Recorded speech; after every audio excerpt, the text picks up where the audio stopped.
Bonjour à tous, j'espère que vous allez excellemment bien. Aujourd'hui on se retrouve pour faire la présentation de la flèche wallonne. Je préviens tout de suite, j'enregistre cette vidéo, nous sommes le lundi 18 avril, il est 13h18, je l'enregistre avec 2 jours avant la course. Normalement je fais pas trop ça, mais là pas trop le temps, donc je suis obligé de faire comme ça.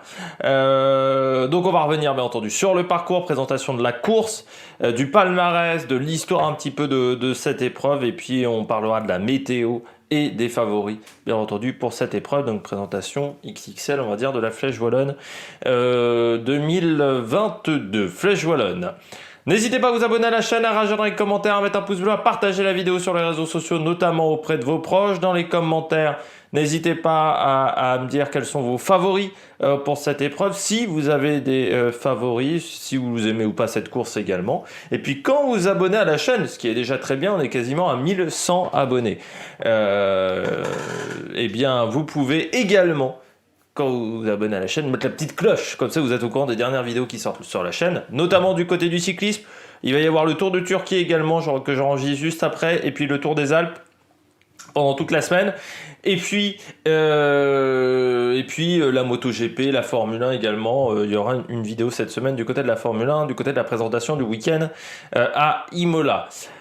Eh bien, on commence tout de suite avec cette flèche wallonne, retour des Ardennaises, parce que c'est vrai que cette année, calendrier un petit peu particulier, calendrier qui revient à l'ancien temps presque, où le Tour des Flandres et Paris-Roubaix ont eu 2 semaines de décalage. Il y a une époque où c'était le cas, et où l'Amstel s'intercalait entre ces 2 courses, mais c'est vrai que depuis maintenant 20 ans, 30 ans, je ne sais plus la date exacte, on avait un triptyque ardennais, c'est-à-dire l'Amstel, qu'on rapproche à une ardennaise, même si c'est un petit peu différent d'une ardennaise, la flèche wallonne, et Liège-Bastogne-Liège. Donc c'était vraiment le triptyque ardennais. L'objectif était de remporter les 3 courses, il y avait même un petit concours. Peu ils sont arrivés de remporter les 3 classiques. Et donc on arrive à la 2e classique d'entre elles, la flèche wallonne, qui est toujours un petit peu la classique peut-être la moins forte, je dirais, entre l'Amstel et Liège, parce que vous avez également le Tour des Alpes avant le Tour du Trentin, donc ça enlève toujours un petit peu de start list, et qu'elle ne fait que 200 km, cette classique, mais elle a une particularité. Et quelle particularité? C'est le fameux mur de Huy. Je le dis toujours, c'est le dernier kilomètre le plus long de l'année. Le mur de Huy, c'est infernal, 1 km 3. Mais ce dernier kilomètre, c'est surtout le dernier kilomètre, les 300 premiers mètres sont pas extrêmement difficiles par rapport à ce qui attend les coureurs, ce qui attend le coureur au fur et à mesure de cette montée. Course de côte, même si c'est un peu moins le cas aujourd'hui. Alors certes, le mur de Huy, c'est toujours là où le vainqueur part. Il faut revenir à quelques années maintenant, pour pas quasiment 20 ans, pour avoir un vainqueur qui ne soit pas sorti dans le mur de Huy. Mais c'est un peu moins le cas parce que c'est plus un sprint forcément. Il se passe des choses avant. À une époque, c'était le dernier passage sur le mur de Huy. Et avant, il se passait que dalle. Aujourd'hui, avec le circuit final qui fait 30 km, on a le 2e passage sur le mur de Huy qui a un intérêt. Alors qu'avant, bon, ce 2e passage au mur de Huy, il arrivait à 50-60 bornes de l'arrivée, il se passait rien. Maintenant, c'est un peu moins le cas sur le mur de Huy. Il y a vraiment un circuit final sur lequel il faut faire attention. Donc c'est plus totalement une course de côte. Il faut être attentif dans cet avant-dernier passage. Bon, malgré tout, si vous n'êtes pas puncher, il faut mieux pas venir. En tant que leader, il faut vraiment avoir des qualités de puncher, parce que le mur de Huy, c'est quand même très atypique. Et ce qui fait la renommée de cette épreuve, parce qu'en soi, cette épreuve, des fois, des start lists un peu faibles, des fois, bon, il n'y a pas toujours une grande opposition. Mais le mur de Huy, bah, ça se regarde, le mur de Huy. Si on aime le cyclisme, on aime forcément le mur de Huy. Présentation de la course, parce que ce n'est pas que le mur de Huy, la flèche wallonne. On part de Blény. Blény, c'est dans la banlieue de Liège pour aller du côté de Huy et de ce fameux mur de Huy. 200 km, 202 km, donc c'est pas extrêmement long, avec vraiment 2 parties de course, 120 km qui sont plutôt tranquilles, et puis ensuite, c'est là où les choses sérieuses commencent. Donc une échappée normalement qui devrait partir assez facilement du côté de cette course, la flèche wallonne.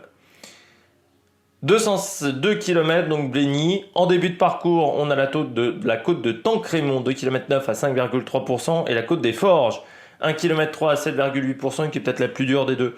La côte des Forges, même si c'est court, il y a quand même du pourcentage. Ce sont des côtes qui sont au sud de Liège, hein, parce qu'on va contourner Liège. Grosso modo, on va prendre un gros cercle, on va faire un gros demi-cercle autour de Liège pour contourner Liège et pour arriver du côté de Huy pour le circuit final. Ensuite, Ouffet, Anoire, Modave. Et puis, c'est là où on rentre dans le circuit final, ces fameux 30 km, avec la côte d'Eref, puis la côte de Chérave. Premier passage sur le mur de Huy, 1 km 3 à 9,4%. On entame à ce moment-là le deuxième tour, avec la côte d'Eref, la côte de Chérave et encore le mur de Huy. Donc la côte et un troisième tour avec de nouveau ces trois difficultés. Donc vous voyez le dernier passage au mur de Huy au kilomètre 171, donc à 30 km de l'arrivée, à 30 km du pied de la dernière montée du mur de Huy. Sur ce parcours, faire attention en plus, c'est qu'après le mur de Huy, ça ne descend pas. Ça c'est aussi une petite particularité, après le mur de Huy, ça continue en pente, en faux plat montant. Donc le mur de Huy c'est déjà un gros effort et en plus ça ne descend pas derrière. Donc c'est toujours un petit peu compliqué. Les trois difficultés du jour, donc la côte des rêves, je vous la montre tout de suite. Hop, la côte des rêves. C'est la moins dure des trois, 2 km à 5,6, le maximum c'est 7% sur entre 7,2% entre le kilomètre 1 et le kilomètre 1,5. C'est pas la plus dure, on est à 257 mètres d'altitude. Bon, voilà, ça permet, on va dire, de mettre une petite côte sur le parcours. On a la côte de Chérave, très compliquée. En plus, c'est une petite épingle, je crois me rappeler, au départ. Donc, on commence un petit peu à l'arrêt, côte de Chérave. 1 km 4, 7,8%. Un passage à 10,2%. Voilà, ça. On peut tenter d'attaquer à ce moment-là, mais bon, derrière, vous avez le mur de Huy. Donc, si vous attaquez à ce moment-là, vous allez taper la tête dedans dans le mur de Huy. Puis, bien entendu, le mur de Huy. Le moment le plus compliqué. Donc vous voyez, 1 km 3 à 9,8%, mais moi je considère que ça dure plutôt 1 km. Avec un kilométrage, on oscille entre 10 et 14,5% de moyenne. Et puis avec un passage maximum à 26% du côté du mur de Huy. Vous savez, c'est après ce virage à gauche, vous avez ce mur, vraiment, mais et ce mur-là pendant 200-300 mètres. Le dernier gros virage, on va dire, avant la ligne d'arrivée.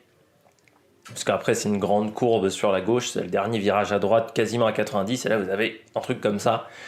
Et là, vous vous écrasez complètement. C'est un moment assez incroyable du cyclisme. Vous n'avez jamais vu la Flèche Wallonne, je vous conseille de la regarder. Du côté de la météo, on devrait avoir du soleil, 15 degrés, un vent un peu important quand même, hein, entre 20 et 35 km/h, plutôt, donc il sera d'est ce vent, donc plutôt de dos avant le circuit final, donc avant l'arrivée sur ce circuit il sera plutôt de dos, même si sur la première partie de départ il sera de côté, on va dire, sur les 20 premiers kilomètres, ensuite il sera de dos. Dans le mur de Huy, il sera plutôt de dos également, il sera plutôt de face par contre dans la côte de Chérave, d'Eref, pardon, et de côté sur la côte de Chérave. Normalement, si je me suis pas trompé, oui, sur la côte de Chérave, il sera plutôt de côté. On passe tout de suite au palmarès de cette épreuve, à l'histoire un petit peu de cette épreuve. Alors la Flèche Wallonne, vous demandiez peut-être la Flèche Wallonne, quand est-ce qu'on est arrivé la première fois au mur de Huy, qui s'appelle officiellement le chemin des chapelles, parce qu'il y a une petite chapelle au niveau du mur de Huy. Pour ceux qui ne le sauraient pas, eh bien le mur de Huy c'est 85 pour sa première année. C'est-à-dire qu'avant 85, sur cette course-là, on n'arrivait pas du tout du côté du mur de Huy. Il y a même eu des arrivées, des courses presque, je dirais, presque du sprint à une époque sur cette épreuve. Première course chez les professionnels pour Eddy Merckx 165, c'était la Flèche Wallonne où il a abandonné. Il y a donc le mur de Huy qui est arrivé en 85. La course est organisée par Esso depuis 93 qui avait repris également Liège-Bastogne-Liège. Ils ont repris les classiques ardennaises. La dernière victoire en partant en échappée, c'est 2003 pardon, avec Astarloa. Bon, on connaît un petit peu Astarloa, voilà. Et puis il y avait eu un gros débat en 94 avec un triplé pour l'équipe Gewiss Balanes qui, donc Moreno-Argentin devant Giorgio Furlan et Evgeny Berzin. Particularité de cette équipe, le médecin, c'était le docteur Ferrari. Il y a quand même quelques dopés qui se sont imposés sur cette course, on reviendra quand on va parler du palmarès, notamment Astarloa qui a été pris pour dopage. Rebellin également, qui a gagné plusieurs années, plusieurs fois cette course-là, en 2009, en 2004 également, Danilo De Luca, qui était bien chargé aussi. J'avais oublié 2007 pour Rebellin. Il y a eu il y a eu Armstrong en 96, juste avant son cancer. En 96, il remporte cette course juste avant d'être touché par son cancer. Il y a Laurent Jalabert 95-97. Moreno-Argentin l'a remporté 2 fois. Claude Criquelion l'a remporté 2 fois également, dont la première édition qui est arrivée au mur de Huy. Bernard Hinault s'est imposé en 79 et 83. Laurent Fignon en 86. Jean-Claude Leclerc en 87. Et puis donc la dernière victoire française, c'était l'année dernière avec Julien Alaphilippe. Déjà 3 victoires en haut de cette montée pour Julien Alaphilippe et 2 deuxièmes places également derrière Alejandro Valverde qui a remporté cette épreuve 5 fois, une fois en 2006, 2014, 2015, 2016, 2017 pour cette épreuve. Et puis Cadel Evans l'a remporté en 2010. Kim Kirchen également en 2008, coureur qui était passé à la face à Bortolo, notamment Kim Kirchen, le luxembourgeois, qui avait battu Cadel Evans, qui était parti trop tôt, pour ceux qui s'en souviennent, parce qu'il faut partir au bon moment. Et Philippe Gilbert n'a remporté cette course qu'une seule fois, lors de sa grande année en 2011. Joaquim Rodriguez également. Enfin, voilà, on a les meilleurs punchers qui se sont imposés sur cette course.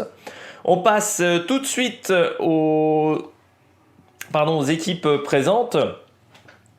Donc on aura les équipes du World Tour, donc AG2R, Astana, Bahreïn, Bora, Cofidis, EF, Groupama Ineos, Intermarché, Israël, Jumbo, Lotto, Movistar, Quickstep, Bike Exchange, DSM, Trek, UAE qui seront présents, plus les 2 meilleures équipes de 2e division qui sont invitées à toutes les courses World Tour, c'est-à-dire Alpecin et Arkea, plus la 3e équipe de 2e division l'année dernière qui est Total, qui est invitée sur toutes les classiques, et on rajoute à ça 4 équipes autres de 2e division, c'est-à-dire BNB Hotel, Bingols, Powell, Sauce, Wallonie-Bruxelles, Sport, Vlaanderen, Baloise et Uno X, donc qui sont les équipes invitées.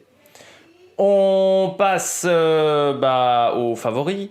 N'oubliez pas, il est donc 13h31 désormais, mais grosso modo c'est la start list de 13h, donc elle est encore assez loin d'être une start list définitive, nous sommes le 18 avril. Je rappelle que c'est des pronostics juste pour m'amuser, qui sont totalement à titre informatif, que je ne suis pas responsable de vos choix.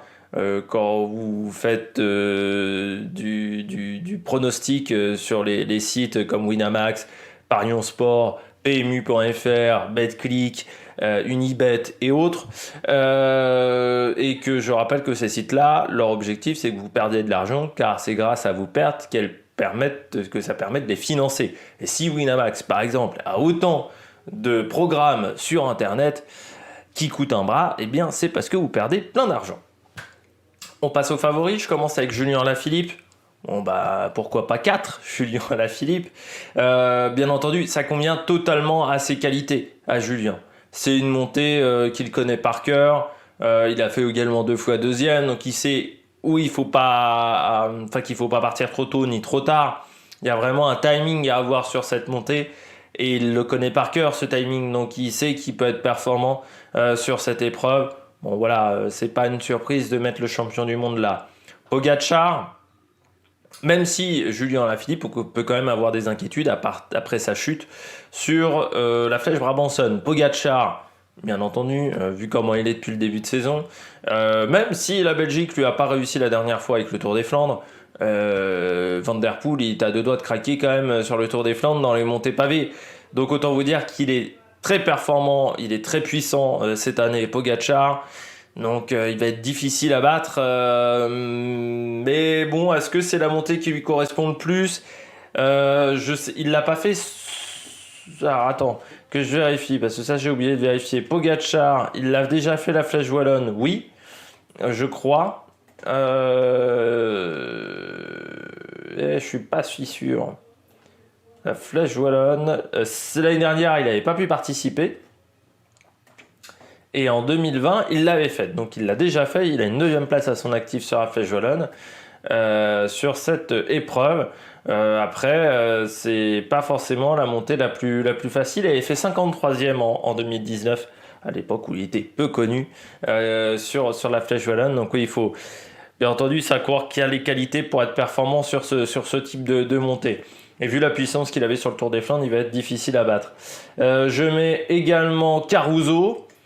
Il a l'avantage en plus, Caruso, d'avoir repris il n'y a pas si longtemps que ça. Damiano Caruso, on l'a vu sur le Tour de Sicile. Le problème est de savoir quel est son niveau vu qu'il y avait peu d'adversité. Moi, il me semblait plutôt bien.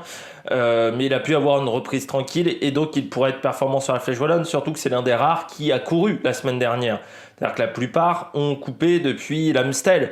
Donc ça veut dire une semaine de pause, 10 jours de pause au moment où on sera sur la Flèche Wallonne. Lui, c'est l'un des rares qui a couru vendredi sur le Tour de Sicile du côté de l'Etna. Sur l'étape 2, il a quand même été impressionnant Caruso. Donc sur une montée qui était beaucoup moins difficile, mais qui était sur un kilométrage, on va dire, similaire. Donc il faudra faire attention à l'Italien. Puis j'ai mis bien entendu Cosnefroy.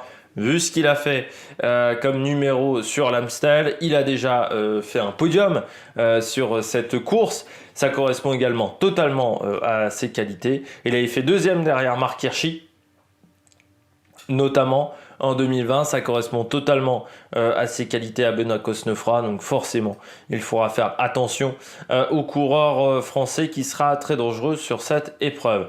Je poursuis avec les coureurs à suivre. Du côté des coureurs à suivre, moi j'ai mis Higuita. J'aurais pu mettre Vlasov, ça correspond également, il peut être performant, mais j'ai plutôt pris Higuita. Le Tour de Catalogne, il a été très bon. Bon, ça a été beaucoup plus compliqué sur le Tour du Pays Basque.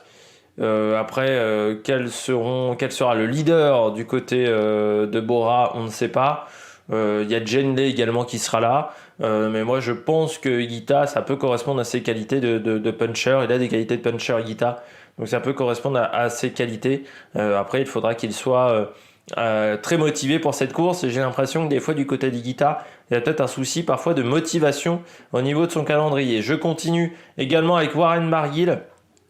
Warren Barguil, il a déjà fait des top 5 sur cette épreuve.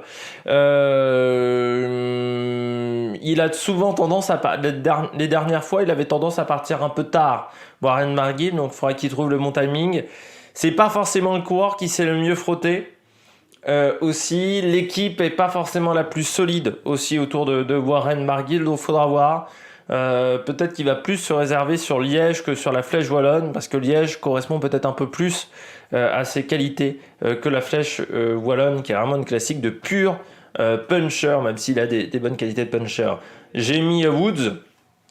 Toujours se méfier de Michael Woods, lui aussi plusieurs podiums, un podium sur cette épreuve plutôt que plusieurs. C'était en 2020 où il avait fait une très bonne saison, mais il est souvent là, Michael Woods, et puis comme souvent je l'oublie, j'ai décidé de le mettre parce que regardez Van Barle, il a gagné Paris-Roubaix. Je vous dis, Van Barle pour moi et Woods, dans mon cas, à chaque fois que je pronostique, à chaque fois je les oublie. Donc là, j'ai décidé de mettre Michael Woods parce qu'il faut toujours se méfier. Et puis, même si depuis le début de saison, Israël, c'est pas la folie en termes de résultats, c'est quand même un coureur sur lequel il faut compter. En plus, avec Simon Clark aussi, lui, il aura Fuglsang, Simon Clark. C'est une équipe qui va être intéressante. Il y aura plusieurs cartes. Il faudra bien se coordonner par contre. Et puis, Marc Hirschi, du côté du AE, la deuxième carte du AE. Marc Hirschi qui est de retour à un bon niveau désormais, le Suisse. Le problème, c'est qu'il va être certainement barré par Pogacar. Et puis, il faudra se méfier également de Juan Ayuso, voire de Marc Soler. Donc, qui sera le deuxième larron chez UAE? C'est difficile de savoir, mais bien entendu, Marc Hirschi a déjà gagné cette épreuve. On sait que ça correspond à ses qualités. C'est en plus un coureur qui n'est pas forcément le meilleur en stratégie. Donc là, pour vous dire, le mur de 8, c'est quand même souvent le plus fort qui s'impose en haut. Donc ça devrait lui convenir au coureur suisse. Du côté du programme télé, 2 horaires, 11h15 pour la course féminine. Ça sera du côté de France 4. pour France Télévisions et d'Eurosport 2. Et puis sur Eurosport 2, à partir de 14h30, la course des garçons, à partir de 15h, sur France 3, du côté de cette flèche wallonne. J'espère que vous avez aimé cette vidéo. Si vous avez aimé cette vidéo, n'hésitez pas à vous abonner à la chaîne, à réagir dans les commentaires, à mettre un pouce bleu, à partager la vidéo sur les réseaux sociaux. Puis nous, on se retrouve pour de nouvelles aventures sur la Maniac Production. Ciao, ciao!